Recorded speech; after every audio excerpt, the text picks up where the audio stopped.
มน่าจะมองเห็นเลยทำปลาราดพริกโอ้บทสรุปสุดท้ายนะครับก็คือทำปลาราดพริกนะครับผมเดี๋ยวไปดูโอเคครับเดี๋ยวไปราดใส่ปลานะครับเดี๋ยวค่อยชมกันอีกทีหนึ่งนะครับผมนี่ครับถึงเวลาราดแล้วนะครับผมโอเคครับนี่ราดใส่ตัวปลานะครับราดใส่ตัวปลานะครับป๊าบหอมนะครับตอนนี้น้ำพริกกระหอมนะครับราดลงไป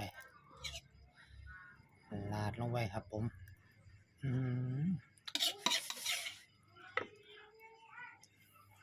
กินหอมๆนะครับมื้อนี้กินข้าวดึกแน่นะครับผม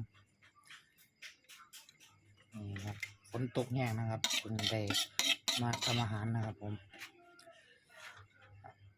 ฝ่าฝนตกอย่างแห้งนะครับตอนนี้กำลังมาทำอาหารกินนะครับผมรอให้ฝนหยุดนะครับแต่ก็มาทำอาหารกินนะครับผม